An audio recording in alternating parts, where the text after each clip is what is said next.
नमस्कार. चरक चिकित्सा अध्याय 3 ज्वर चिकित्सा अभ्यास तो आहोत आपण. तर त्याचा आज हा दुसरा सेशन आहे. मागच्या वेळी आपण फेसबुक लाईव्हच्या माध्यमातून लाईव्ह व्हिडिओ शेअर केला होता किंवा बोलत होतो. आता आपण हाचा प्रयत्न करतोय की रेकॉर्डेड व्हिडिओ उद्या आम्ही अपलोड करू किंवा आज संध्याकाळी आम्ही अपलोड करू. तर सुरुवात करूया. मागच्या वेळी आपण चरक चिकित्सा अध्याय 3 मधल्या 12व्या श्लोकापर्यंत आलो होतो. तस्य प्रकृतिरुद्दिष्टा दोषः शारीर मानसः देहिनम नहि निर्दोषम ज्वरः समुपसेवते. सगळ्यांसमोर सटीक चरक पुस्तक असेल असं आपण गृहीत धरतो आणि पुढच्या श्लोकाला जातो. आता 13वं सूत्र. क्षयः तमो ज्वरः पाप्मा मृत्युश्चोक्ता यमात्मकः पंचत्व प्रत्ययान् नृणां क्लिश्यतां स्वेन कर्मणा इति अस्य प्रकृतिः प्रोक्ता. आता 12व्या सूत्रामध्ये प्रकृती सांगितली आहे की दोषः शारीर मानसः असं म्हणून, आणि तिथे चक्रपाणींनी ही जी ज्वराची प्रकृती आहे ती कारणरूप प्रकृती आहे असं म्हणून सांगितलं. आता इथे क्षय, तम, ज्वर, पाप्मा, मृत्यू हे सर्व यमात्मक किंवा यमाची रूप मानली जातात. आणि क्लिश्यतां स्वेन कर्मणा म्हणजे स्वतःच्या कर्माने कष्ट किंवा क्लेश प्राप्त करणाऱ्या मनुष्याच्या पंचत्वाचा प्रत्यय किंवा मृत्यूचं कारण हे होत असल्यामुळे यांना यमरूप मानलं जातं. तर इथे स्वभावरूप प्रकृती असं चक्रपाणीने याला म्हटलं, आणि अशा प्रकारे ज्वराची प्रकृती इथे सांगितली. मागच्याच श्लोकाचं कंटिन्युएशन आहे. ऍक्च्युली आपण बऱ्याच वेळा श्लोकांमध्ये टीकाकारांनी केलेला जो स्प्लिट असतो श्लोकांच्या सेटचा, त्या सेटमुळे आपण मागचा श्लोक आणि पुढचा श्लोक बऱ्याच वेळा लावून घेत नाही. तसंच परत या ठिकाणी आहे. 12 आणि 13 या दोन्ही ठिकाणी ज्वराची प्रकृती काय असतं, काय आहे ह्याच्याबद्दल दिलेली माहिती आहे. त्यामुळं हा कंटिन्युएशन मध्ये तो त्याच प्रश्नाचं उत्तर आहे. ज्वराची प्रकृती काय आहे? ज्वराची प्रकृती क्षयात्मक आहे, तमात्मक आहे, ज्वर हा पाप्मा आहे, मृत्यू आहे, अशा सर्व पद्धतीने ही प्रकृती ज्वराची वर्णन केलेली आहे. क्षयात्मक प्राणक्षय, बलक्षय, धातुक्षय अशा पद्धतीचा हा ज्वर असतो. पाप्मा म्हणजे कर्मन्यूनतेखेरीज, कर्मछिद्राखेरीज ज्वर होत नाही. ज्वर हा साक्षात मृत्यू स्वरूप आहे, यमात्मक आहे. यमात्मक, यमाचा आपण प्रत्येक वेळेस अर्थ एक मृत्यू असाच घेतो, पण त्याखेरीज यमाचा एक यम शब्दाचा अजून काही वेगळे अर्थ आहे. यम नियम असा जो भाग आहे त्यामध्ये यमाचा अर्थ सेल्फ रिस्ट्रेन किंवा सेल्फ कंट्रोल, अशा पद्धतीने सुद्धा एक सुंदर शेड यम या शब्दाची आहे. यमात्मक आहे, प्रत्येक ज्या पद्धतीने तो मृत्यू आहे तसा तो स्वतःचा स्वतः सुद्धा रिस्ट्रिक्ट करणार आहे, असा सुद्धा एक ज्वराचं स्वरूप आहे. आणि नृणाम क्लिश्यताम स्वेन कर्मणा, ज्वर कसा येतो तर ज्या नराला स्वतःच्या कर्माचंच भोगायचे असतात त्यांना ज्वर येतो. अशा पद्धतीचे ह्या ज्या प्रकृत्या ज्वराच्या सांगितलेल्या आहेत, क्षयात्मक, पाप्मात्मक, त्यामुळे हे सुद्धा सर्व ज्वराची प्रकृती आहे. ज्वराची मूळ प्रकृती काय तर दोष, पण ज्वरामधील जे दोष आहेत त्यांचे प्रकोपित होण्याचे एक वेगवेगळे स्वभाव आहेत, कशाने ते होतं ते सांगण्याचे हे स्वरूप. क्षय हा रिझल्ट आहे किंवा तसंच हे कारणही आहे. पाप्मा हे निश्चित हेतू स्वरूप आहे. यमात्मक सांगितलं मी. यमात्मकचा अर्थ खाली टीकेमध्ये दिलेला आहे की तो मृत्यूचाच अर्थ परत त्यांनी यमात्मक म्हणून सांगितलेला आहे. पण दुसरी एक शेड सुद्धा त्यातली लक्षात ठेवावी, तो सेल्फ रिस्ट्रेनिंग, सेल्फ कंट्रोल अशा पद्धतीचा तो आहे. आणि कर्माचे भोग म्हणून येणारा ज्वर. पुढचा श्लोक बघू. पुढे प्रवृत्तीस्तु परिग्रहात, इथे वर्ण श्लोक तोडलाय आणि पुढे प्रकृती सांगून झाल्यानंतर आता प्रवृत्तीस्तु परिग्रहात निदाने पूर्वमुद्दिष्टा रुद्रकोपाच्च दारुणात. ज्वर प्रवृत्ती आहे ती परिग्रहामुळे होते. निदान स्थानामध्ये अगोदर दारुण रुद्रकोपामुळे ज्वराची प्रवृत्ती सांगितली आहे. प्रवृत्ती याचा अर्थ प्रथम उत्पत्ती. चरक विमान स्थान 3 मध्ये परिग्रहामुळे सगळ्या रोगांची उत्पत्ती होते असं पण सांगितलं. आणि परिग्रह याचे वेगवेगळे अर्थ होतात आणि त्यातला एक जो प्रमुख अर्थ जो इथे अपेक्षित आहे तो आहे ममत्व किंवा स्वीकार करणं किंवा एखाद्या गोष्टीबद्दल एक पजेशनची भावना किंवा ममत्व उत्पन्न होणं. तर ज्वराची प्रवृत्ती आहे ती परिग्रहामुळे होते.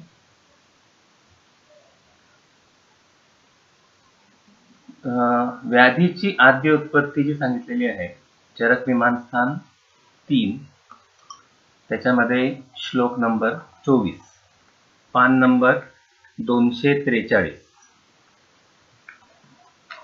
त्याच्यामध्ये बघितलं तर त्यांनी अधर्म एव हेतू भवति हा त्यातला खूप महत्वाचा भाग आहे. आणि ही आद्य उत्पत्ती जी दिलेली आहे व्याधीची आद्य उत्पत्ती त्याच्यामधला एक खूप महत्वाचा श्लोक आहे ज्याचा अर्थ थोडासा एक वेगळ्या पद्धतीने आपण समजून घेऊ शकतो का असा विचार करावा. हा एक अभ्युपगम सिद्धांत म्हणून आपण विचार करूया. श्लोक नंबर 33 मधली शेवटची ओळ जी आलेली आहे ती आपण बघू. दैवम पुरुषकारेण दुर्बलम हि उपहन्यते. दैवम पुरुषकारेण दुर्बलम हि उपहन्यते. व्याधीची आद्य उत्पत्ती होत असताना आपण त्या उत्पत्तीचा हेतू एक पुरुष धरतो म्हणजे इंडिव्हिज्युअल माणूस धरतो. व्याधीची उत्पत्ती हा एक समाज पुरुष असतो आणि एक व्यक्ती सुद्धा असतो म्हणजे व्यष्टी आणि समष्टी अशा दोन्ही पद्धतीने पुरुषांचा आपल्याला विचार करणं गरजेचं असतं. त्यामुळं समाज पुरुषामध्ये सुद्धा दैव आणि पुरुषकार असतात. जे सामाजिक कार्यामुळं किंवा ज्या पद्धतीने वर्णन केलेलं आहे की त्या राजाने केलेल्या पापामुळे आपण हे श्लोक याच अध्यायाच्या म्हणजे चरक विमान स्थान 3 मधला श्लोक नंबर 20 पान नंबर 242 मध्ये हे सगळं वर्णन आहे. तुम्ही ते नंतर वाचू शकता. तर जसं एका पुरुषाचं कर्म म्हणजे पुरुषकार आणि दैव म्हणजे या जन्मीचं कर्म आणि मागच्या जन्मीचं कर्म हे त्याच्या व्याधीला कारण ठरतं. तसंच समाजामध्ये साठलेलं बरंच कर्म आणि आता घडत असलेलं त्या समाजामधलं कर्म ह्याचा सुद्धा एक गणित करून त्या समाजामधले व्याधी ठरतं. पण व्याधीसाठी अधर्म एव असं अवधारणात्मक रीतीने सांगितलेलं आहे की अधर्म एव हेतू भवति. ह्याच्यामध्ये जो श्लोक नंबर 24 आहे त्यामध्ये प्राग अपिच अधर्मात ऋते न अशुभ उत्पत्ती अन्यतो अभूत अशी श्लोकाची सुरुवात आहे. म्हणजे व्यतिरेकाने सुद्धा त्याने पुन्हा सांगितलेलं आहे की अधर्म झाला नाही तर व्याधी होत नाही असं पहिल्यापासूनच आहे. एवढंच आहे एम्फसिस कुठल्याही पद्धतीच्या व्याधी उत्पत्तीमध्ये दिलेलं आहे. ही आद्य उत्पत्ती. आद्य उत्पत्तीमध्ये सांगत असताना जर का ह्याच श्लोकामध्ये श्लोक नंबर 24च्या पुढे आपण जात बघितलं तर या श्लोकामध्ये भ्रश्यती तू कृतयोगे केशांचित अत्यादानात संपन्निकानां च सत्वानां शरीर गौरवमासीत. शरीर गौरवात श्रमः श्रमात आलस्यम आलस्यात संचयः संचयात परिग्रहः परिग्रहात लोभः प्रादुरासीत कृते. हा जो परिग्रह आहे हा परिग्रह म्हणजे ममत्व बॉन्डिंग हे माझं आहे त्याला आपल्या ओनरशिपचं लेबलिंग करणं हा परिग्रह येतो. जेव्हा नदीत पाणी वाहत असतं तेव्हा त्या वाहणाऱ्या पाण्यावरती सर्व समाजाचा अधिकार असतो. पण कधी कधी तो प्रदेश सांगतो की हे पाणी माझं. इथे त्या समाजाचा परिग्रह सुरू होतो. ते वाहणारं पाणी जेव्हा सोसायटीच्या टाकीमध्ये येतं तेव्हा ती सोसायटी म्हणते की हे पाणी माझं. आणि ते जेव्हा आपल्या बकेटमध्ये येतं तेव्हा ती व्यक्ती म्हणते हे पाणी माझं. अशा पद्धतीने हा परिग्रहाचे या बॉन्डिंगचे या ओनरशिपचे जे नॅचरल रिसोर्सेस आहेत त्याच्यावरती आपल्या ओनरशिपचं क्लेमिंग आहे. या क्लेमिंगला परिग्रह असं नाव द्यावं का असा एक विचार नक्की करा. आणि ह्याच्यातून लोभ आहे. कारण का परिग्रह कशाचा निर्माण होतो? संचयाने निर्माण होतो. संचय का असतो? कारण उद्या परत हे जाऊन कोण करणार, यासाठी निर्माण झालेला आलस्य आहे. आलस्य का निर्माण होतो? शरीर लघु असेल तर आलस्य निर्माण होत नाही. तर श्रम जेव्हा आहे तेव्हा आलस्य येतो. श्रम केव्हा होतात? जर का अत्यादाना. त्यामुळे ही जी संप्राप्ती आहे, व्याधीची आद्य संप्राप्ती आहे, ह्याच्यामधला एक टप्पा परिग्रह आहे आणि परिग्रहातनं युग बदल आहे, पुढे त्रेतायुगात जातं. त्यामुळे हा कृतयुगात निर्माण होणारा हा व्याधी, कृतयुगाच्या शेवटी निर्माण होणारा हा व्याधी ज्वर आहे.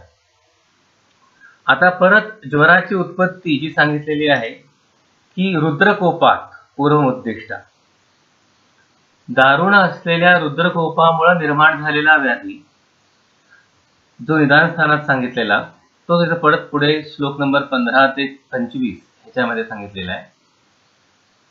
तर त्याच्यामध्ये एक खूप मोठा भाग आहे रुद्रकोप हा आद्य उत्पत्ती आहे, ही पहिल्यांदा निर्माण झालेलं हे पाप आहे की ज्यातनं व्याधी प्रथम उत्पन्न झाला. पण हा नंतर कोणाला बाधा करू शकतो? तर जो परिग्रहाने ग्रस्त आहे त्याला हा बाधित करू शकतो. परिग्रह प्रभवातू द्वितीया प्रवृत्ती दर्शयते, असं टीकेमध्ये सांगितलेलं आहे. परिग्रह कुठे कुठे असतो?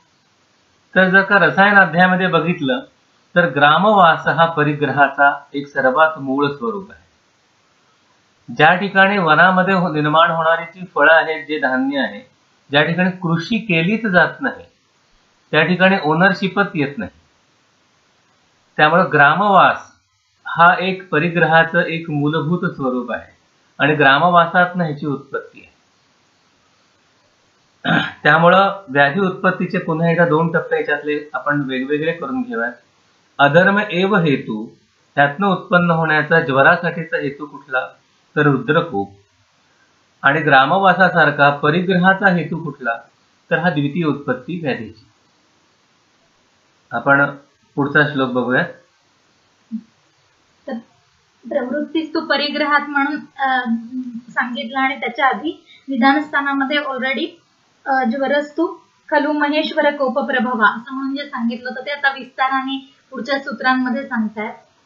द्वितीय ही युगे शर्वम अक्रोध व्रतम आस्थितम.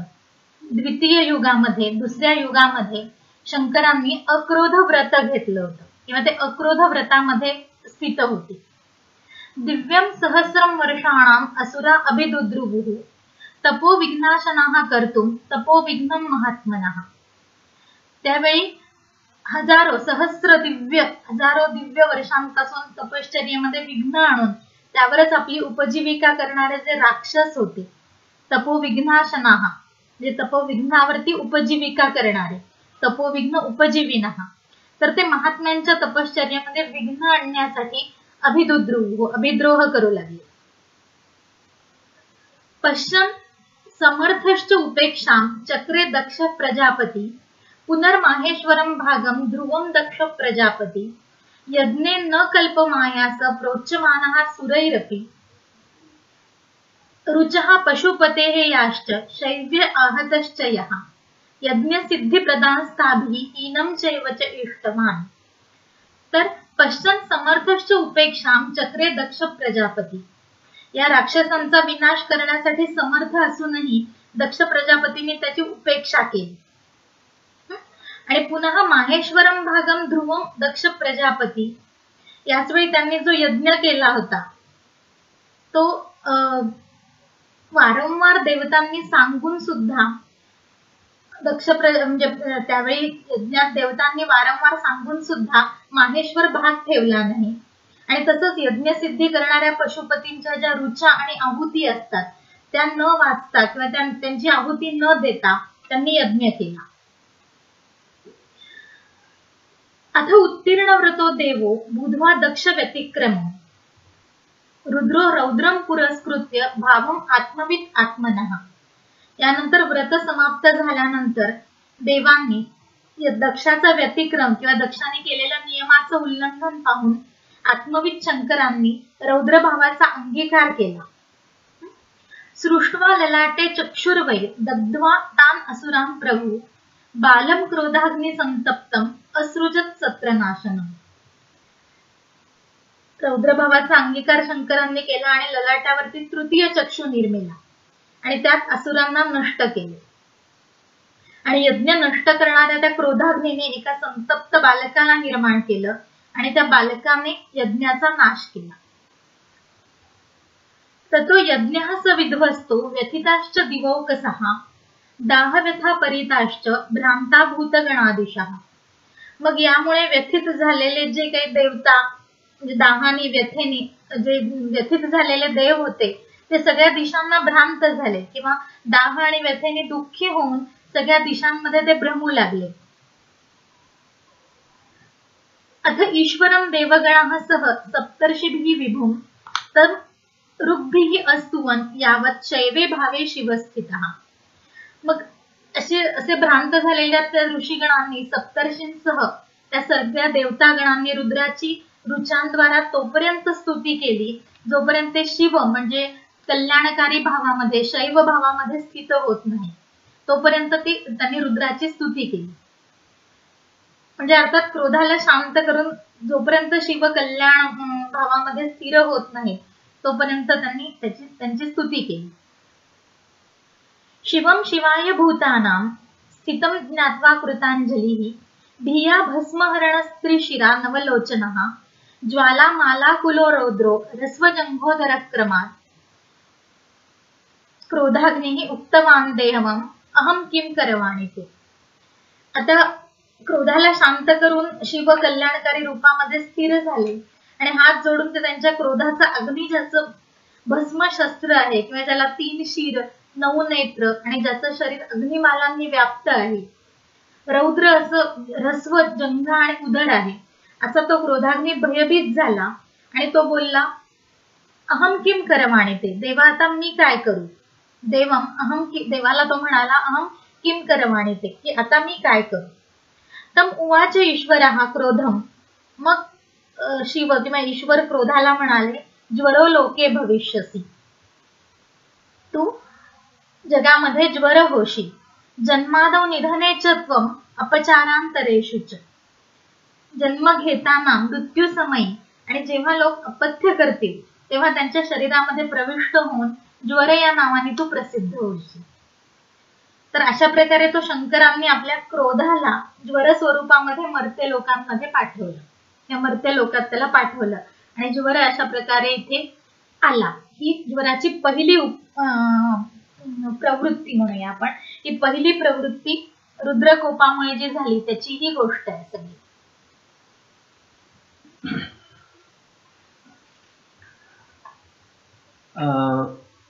द्वितीय ही युगे शर्वम अक्रोध व्रतमास्थितम. अक्रोध व्रत हा एक सगळ्यात पहिला भाग आहे.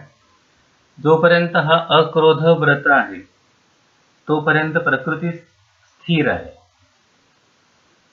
प्रकृतीमध्ये होणारं वैषम्य हे विकृतीला उत्पन्न करतं आणि प्रकृतीमध्ये वैषम्य होण्यासाठी सदैव एक हेतू लागतो.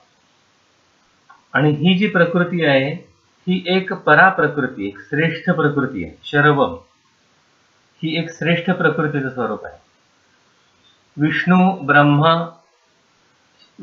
महेश हे सर्व जे आहेत हे सर्व एक स्थिर आणि एका पराप्रकृती, एक श्रेष्ठ प्रकृतीचं एक स्वरूप आहे.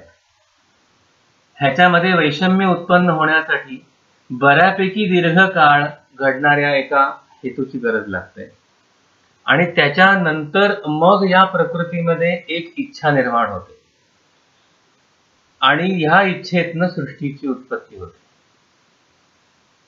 अशी उत्पत्तीचं स्वरूप आहे.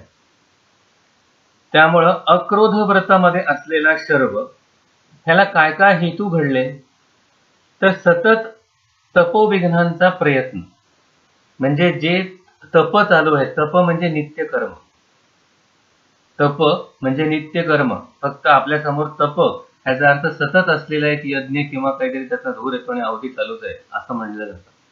तप म्हणजे नित्य जे कर्म आहे ते कर्म, त्याचा नाश करण्याचा प्रयत्न केला जातो. त्याच्यानंतर नंबर 2 काय हेतू आहे, तर समर्थ दक्ष जो आहे त्याच्याकडनं ह्याची उपेक्षा होणं, हे खूप मोठा हेतू आहे. समर्थाने काम न करणं हे धर्मपादऱ्हासाचं कारण आहे. राजानं त्याचं बल न वापरणं ही गोष्ट त्याच्या कर्माचा ऱ्हास आहे, की जो पुढे समाजामध्ये धर्मपादऱ्हासाचं कारण ठरतो. ज्याला बल दिलेलं आहे ते बलाचा त्याने योग्य वापर करणं असं अपेक्षित आहे. प्रजापती ही एक पोस्ट आहे, दक्ष हा त्या पोस्टवरची व्यक्ती आहे. त्यामुळे प्रजापतीने प्रजेचं पालन करण्यासाठी तिथल्या नियमनांकडे व्यवस्थित लक्ष देणं ही गोष्ट अपेक्षित आहे.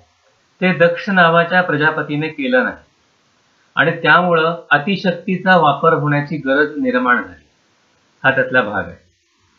त्याच्यानंतर एवढंच नाही तर त्या व्यक्तीने एका नियंत्रक प्रकृतीकडे, एका नियंत्रक शक्तीचा उपेक्षा करणं म्हणजे माहेश्वर भागाला जाणीवपूर्वक बाजूला ठेवणं, त्याला पशुपतीच्या रुचा न वापरणं, शैव आहुती न देणं, हा सगळा त्यातला एक दुसरा म्हणजे पुढचा भाग आहे की जो हेतुभूत राहतो.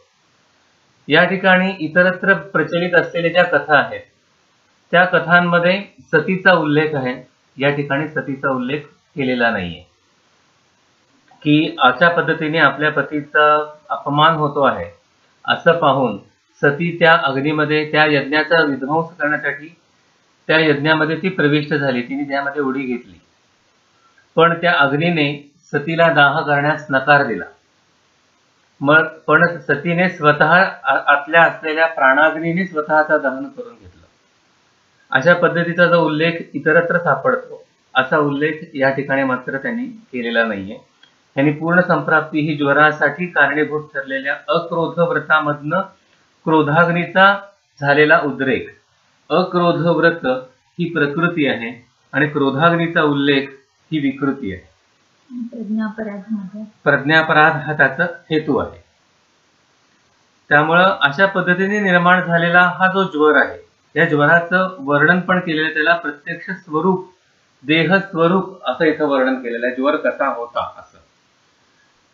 देह उत्पत्तीची कन्सेप्ट आता सध्या जी काही प्रचलित आहे ती पूर्णतः पांचभौतिक पद्धतीने व्यवहार पश्चात होणारी देहाची उत्पत्ती, अशा पद्धतीचीच कन्सेप्ट सध्या अस्तित्वात आहे. प्रकृतीमधनं प्राण हा सर्वत्र उपस्थित असलेली जी गोष्ट आहे, आत्मा हा सर्वत्र उपस्थित असलेली गोष्ट आहे आणि त्याच्यातून निर्माण झालेले हे पंचमहाभूत आहे. त्यामुळे पंचमहाभूत फक्त इच्छाशक्तीने उत्पन्न होऊन देह उत्पन्न केला जाऊ शकतो आणि व्यवहार खेरीजही शरीराची उत्पत्ती करता येते. हा एक खूप मोठा विचारांमधला भाग आहे की जो सध्याच्या युगातल्या वैचारिक लोकांना न पटणारा किंवा न पेलवणारा आहे. त्यामुळे जे काही आहे ते पांचभौतिक स्तरावरच बघण्याची जी प्रवृत्ती आहे त्याच्यामधनं ही गोष्ट समजत नाही. त्यामुळे या ठिकाणी निर्माण झालेला हा जो रुद्र आहे किंवा ज्वर आहे, देह स्वरूप निर्माण झालेला जो ज्वर आहे, हा प्रकृतीमधलाच एक भाग इच्छाशक्ती उत्पन्न झाल्याने वेगळा होतो आणि त्याला हे स्वरूप येतं की ज्याला 3 शिर आहेत, रस्व जंघा उदर आहे आणि नवलोचन आहे. आणि ज्याने अशा अशा पद्धतीच्या ज्वालामाला धारण केलेल्या आहेत. अशा पद्धतीचा हा ज्वर, ह्याचा फोटो सुद्धा एक उपलब्ध आहे. तर अशा पद्धतीचा हा ज्वर आणि ह्या ज्वराला नंतर दिलेलं कर्म काय आहे तर जन्मादौ निधने, ह्याच्याबद्दलचं एक थोडंसं वर्णन आपण पुढच्या श्लोकामध्ये बघूया. आणि अपचारांतशी, अपचारांच्या शेवटी, अपचार जो करणार आहे तो, अपचार कुठल्या पद्धतीचा तर सर्व अधर्म, आहार, विहार या सर्व पद्धतीच्या अपचारांच्या शेवटी तू लोकांना ज्वर म्हणून उत्पन्न होशील. त्यामुळे अक्रोध मधनं निर्माण झालेला धर्मपाद हा असं म्हणा, किंवा त्यातून निर्माण झालेला क्रोधाग्नी, त्यातून उत्पन्न झालेला ज्वर, आणि ज्वराची कारमुकता सध्याच्या युगामध्ये काय तर अपचार झालेला आणि जन्माच्या अगोदर आणि निधनाच्या वेळेस त्याची उत्पत्ती. अशा पद्धतीचे हे ज्वराची आद्य उत्पत्ती.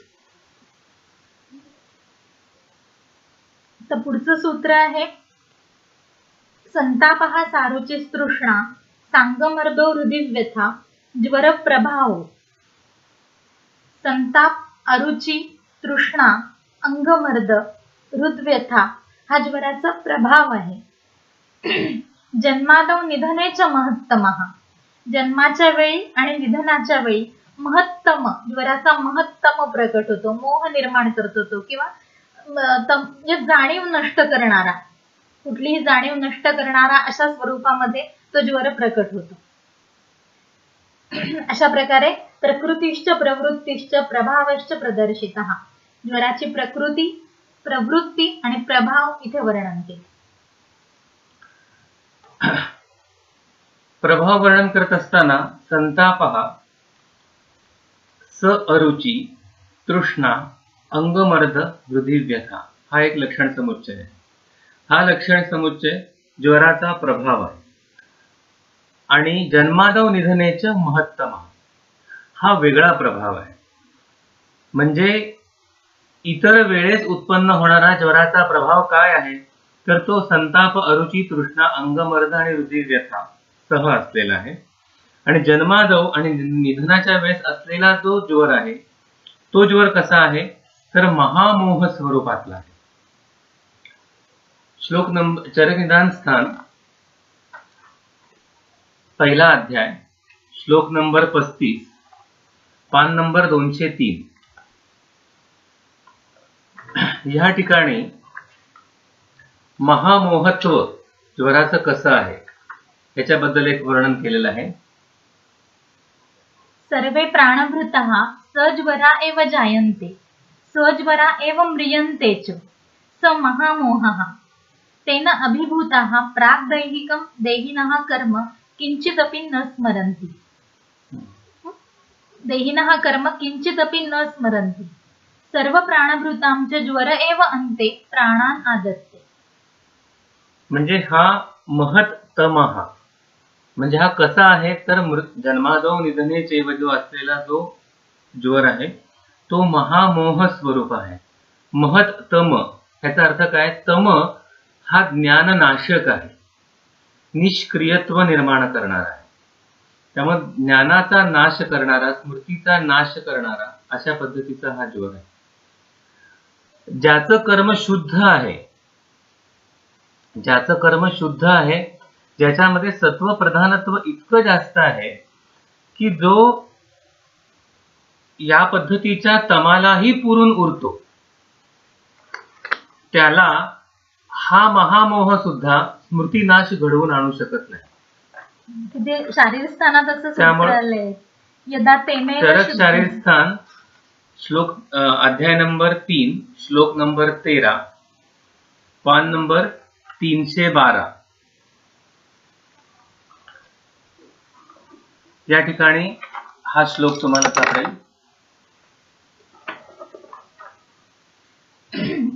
नंबर 312 वरती 13वं सूत्र आहे, त्याची 8वी ओळ.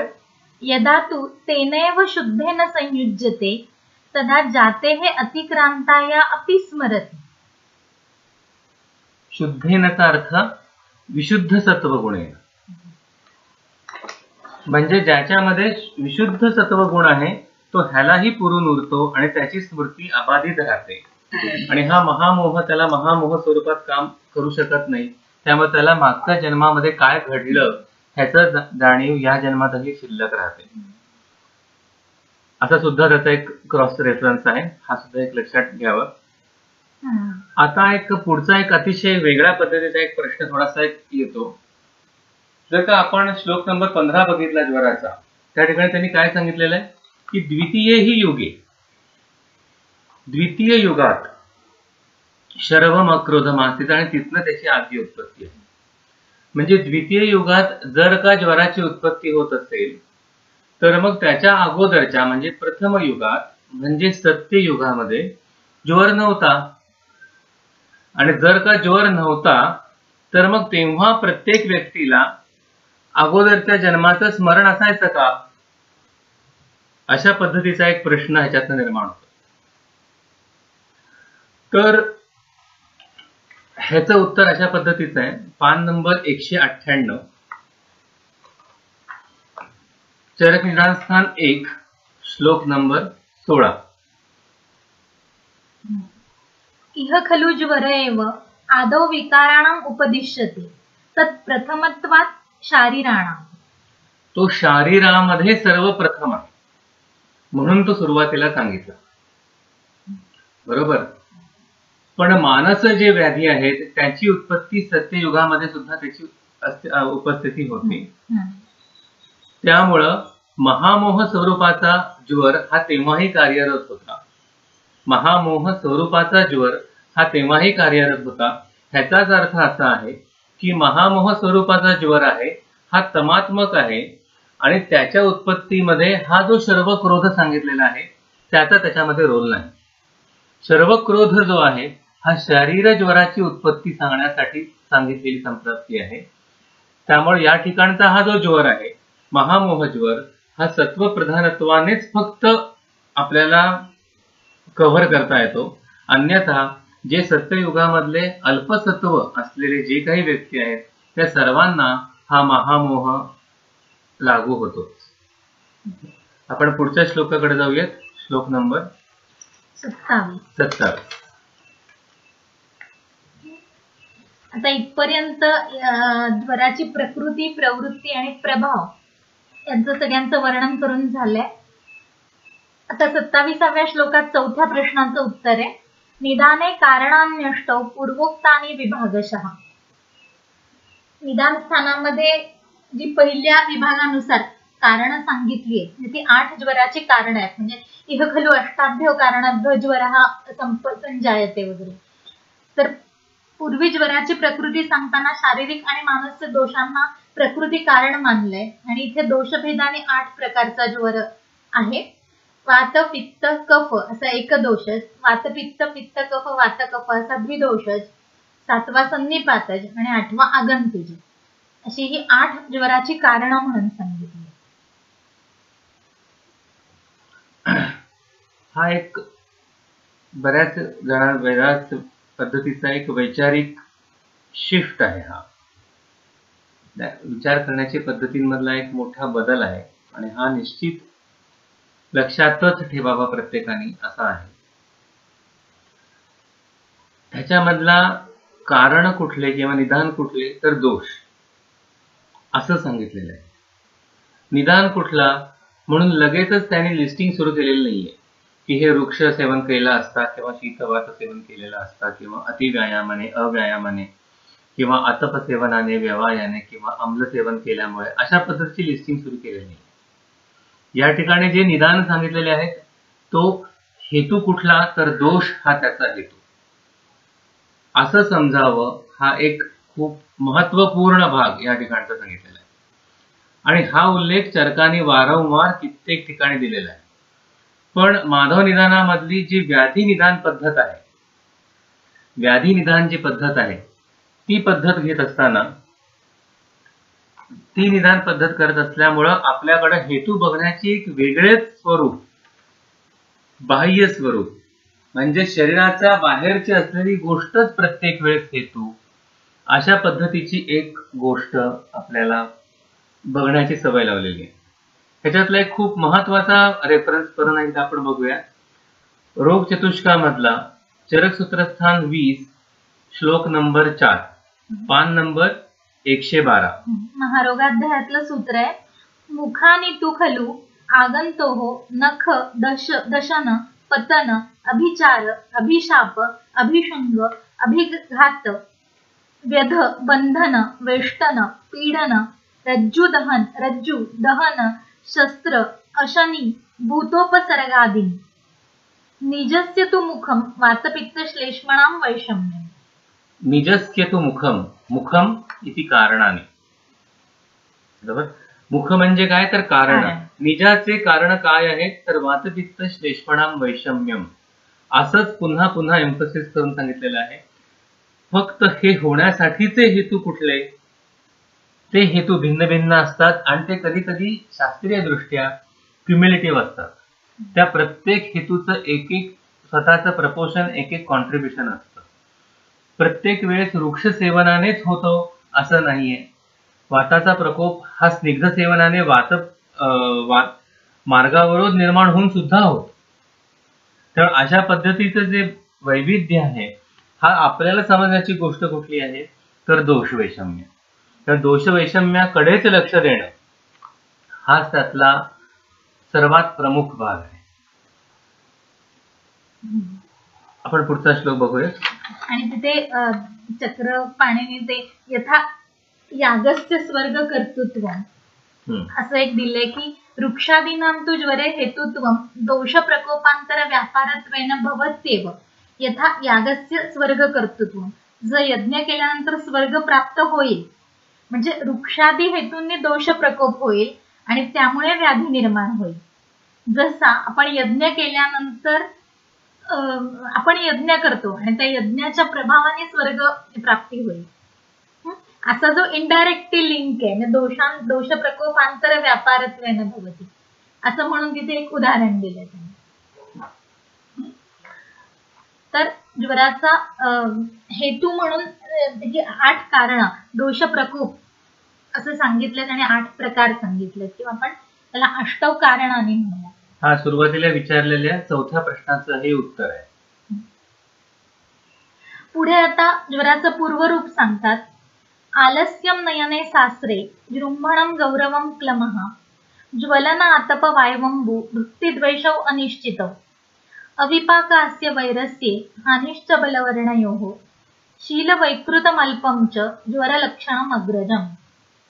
आलस्य, सास्त्रनयन म्हणजे डोळ्यात पाणी येणं किंवा डोळे पाण्याने भरणं, जृंभा गौरव, क्लम, त्यानंतर ज्वलन म्हणजे अग्नी, आतप, वायू आणि अंबू यांच्याबद्दल अनिश्चित असा इच्छा आणि द्वेष निर्माण होतो. म्हणजे कधी यांच्याबद्दल आसक्ती वाटते, संपर्क हवा असा वाटेल, तर कधी यांच्याबद्दल द्वेष वाटेल अशी भावना निर्माण होते, उत्पन्न होते. त्यानंतर अविपाक, आस्य वैरस्य, बलवर्ण हानी आणि शील वैकृतम अल्पमच मनुष्याच्या शीलामध्ये किंवा स्वभावामध्ये थोड्याफार प्रमाणामध्ये बदल होतो किंवा त्याच्यामध्ये परिवर्तन होतं शीलामध्ये. अशी ही ज्वर लक्षणम अग्रजम, ज्वराची पूर्वरूपांची ही लिस्ट आलेली. सगळं तसं स्पष्ट आहे बऱ्यापैकी याच्यातलं, पण ह्याच्यातले काही गोष्टींचे आपण डिटेल्स बघूया. आलस्य म्हणजे समर्थ असताना अनुत्साह. बरोबर. समर्थ असतानाचा अनुत्साह. त्याच्यामधला परत भक्तिद्वेष अनिश्चितत्व.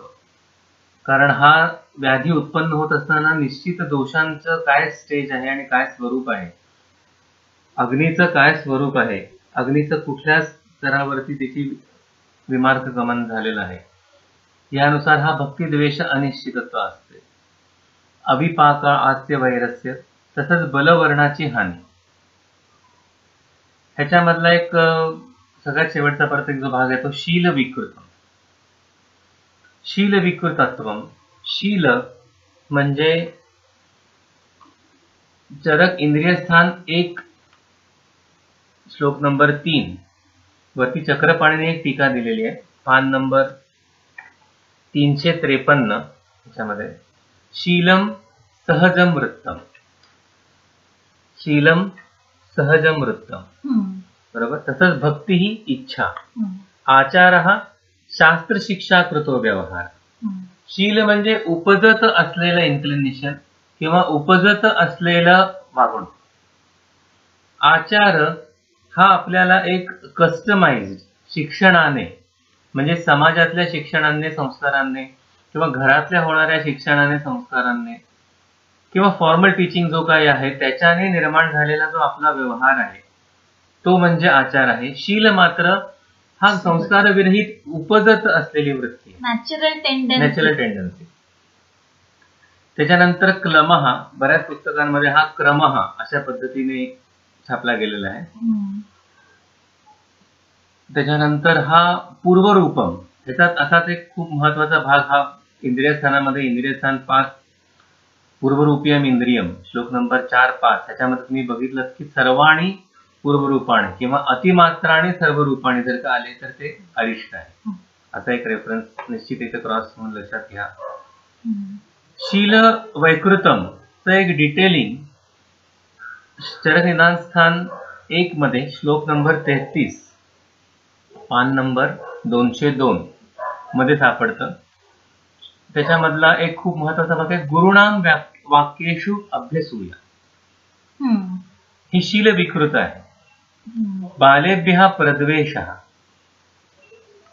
स्वधर्मेषु अचिंता, हे सगळं हे त्याच्या पद्धतीने केलेलं एक डिटेलिंग आहे की अशा पद्धतीने आपण समजून घ्यावं का असा एक विचार करा. तसंच जे पूर्वरूप इकडे दिलेले नाही आहेत आत्ताच्या स्टेटमध्ये, ते जे ज्यांचा काही उल्लेख इकडे चरक निदान स्थानात सापडतो तो म्हणजे चक्षुषोः आकुलत्वम. हे तुम्हाला क्लिनिकली बघून समजतं. लहान मुलांमध्ये तर ही गोष्ट लगेच समजणाऱ्यातली आहे. चक्षुषोः आकुलत्वम अरतिः ही लहान मुलांमध्ये झटकन समजणारं एक ज्वराचं पूर्वरूप लक्षण आहे. तसंच अजून एक त्याच्यामध्ये आलेलं आहे की अल्पप्राणता आणि दीर्घसूत्रता, कमी शक्ती असणं आणि एकच काम जास्त काळभर करत बसणं, हे एक ज्वराचं पूर्वरूप म्हणून दिलेलं आहे.